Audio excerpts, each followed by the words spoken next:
المصريين والفهم. بصوا واحنا كمصريين الفهم عندنا عنده امساك، يعني بعافيه شويه، عطلان. ما هو انا مش لاقي له تعبير افضل من كده. انا مصري زيكم والله، وحاسس تحس ان ده عطلان اساسا. هقول لكم كذا حاجه تاكد اللي انا بقوله ده. ابسط مثال واحد صاحبك انت بتحكي له ان بتقول له ان الكراش بتاعتك قاعده في اول صف، ببص بعدين عارف هو بيبقى ناقص ان هو يروح يجيبها كده من قفاه يقول لك هي دي يلا، هي دي انت، هو انت الكراش بتاعته انت جميله قوي، هي دي يلا. عبيط تعرفش بيعمل كده ليه؟ بيتجنن. ها دي اوعى ليه؟ ده موقف بقى حصل معانا شخصيا. كنت بطلب دليفري، فالست بتقول لي ممكن تدينا رقم موبايلك عشان يعني نبقى نتواصل معاك. فبقول لها 011.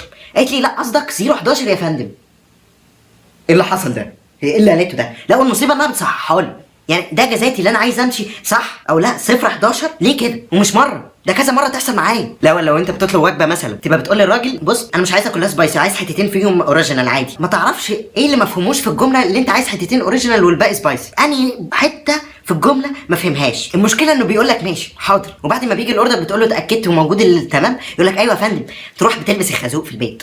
طب مالك؟ هل انت مش فاهمني ولا انت البعيد حمار ولا بتستخفني؟ حاجه تحرق الدم. المشكله ان ساعات التفكير بتاعنا بيبطل في حته خطره اساسا. يعني في الفتره اللي كان فيها قنابل كتير دي في الشارع، كل شويه يلاقوا قنبله ويفكوها، كنت تلاقي الناس لازم كلها تتلم على القنبله. حضرتك هي القنبله لو انفجرت مش هتستاذنك، هي هتجيبكم كلكم. يعني انت مش هتلحق تجري، مش هتقول لكم قبل ما تنفجر انا هنفجر يا استاذ ممكن تبعد شويه. ما فيش الكلام ده، هتجيبكم كلكم. بص هو ده حصل من كام يوم، كانوا بيفكوا قنبله وناس كتيره ملمومه، فعيل مصري ما شاء الله عليه راح جايب صاروخ، ما اعرفش جات له فكره منين، وراح مفرقعه جنبهم. بيقول لك الشارع كله كان بيجري.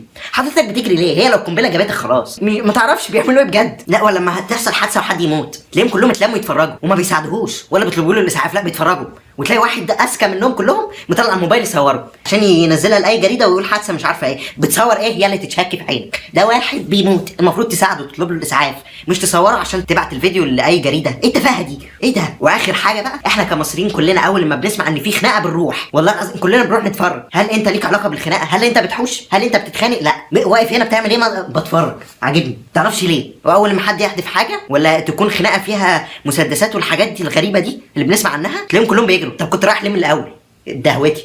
انا كده خلصت، انا هتجنن والله. فلو عجبك الفيديو اعمل لايك، ولو انت لسه جديد وعايز تشوف فيديوهات اكتر متنساش تعمل سبسكرايب للقناه او اعمل لايك للصفحه بتاعتي على الفيسبوك. بس كده كان معاكم محمد احمد، سلام.